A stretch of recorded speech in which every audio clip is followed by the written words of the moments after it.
Did you know that mounting your staghorn ferns are a fun way to decorate your garden? UF5 Extension Master Gardener Jim Rowell is going to talk to us today about staghorn ferns, how to take care of them, and fun ways to mount them. Welcome, Jim. Thank you, Amy. So can you tell me a little bit about staghorn ferns? I'll be happy to. This is a staghorn fern right here that's been mounted on a board. The staghorn ferns are native to Africa, Australia, South America, and Asia. They're not native to North America, but they do really well here in Florida as long as we keep them out of the cold temperatures. The staghorn fern gets its name from the fronds because the fronds do look like the antler or the horn of a stag. It does look like a staghorn. Yes. That's really neat. So did you actually mount this, and what's going on here? Yes, I did. This was mounted on a board, and I'm going to demonstrate how to do that today. Great. So what materials do we need? Okay, first of all, we're going to need some kind of board. I like to use cedar, cypress, or old barn board because they really withstand well the extreme temperatures that we have outside here. You'll also need some sphagnum moss. You can purchase this at any plant supply store. You'll need some slow-release fertilizer, and you'll need some wire or fishing line. I like to use this green floral wire that's covered with a green paper. And finally, you will need a staghorn plant. This is called a staghorn pup, and that's what I'm going to be mounting today. The pup is just a growth off of the larger plant. If we look back at that one, we can see there's a little pup right down here. So you could just cut this pup off and mount that onto a board, which is what this is right here. Great. Okay, so what's the process? Okay, so the first step is to take your board. I've just put a piece of wire on the back to hang it.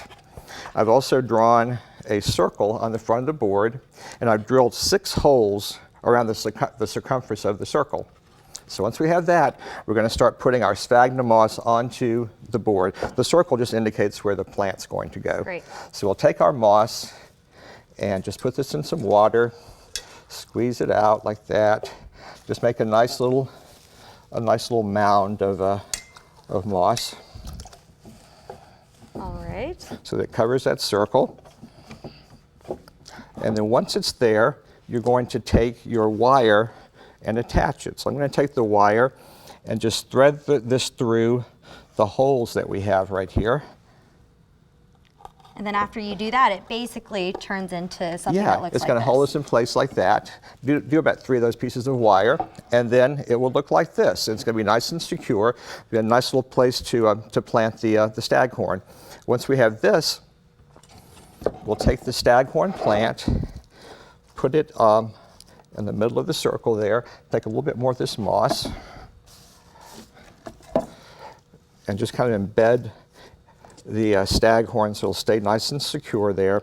Repeat that same process again with the wire. Just thread the wire through the hole and then stretch it across, thread through another hole, and then tie it off in the back.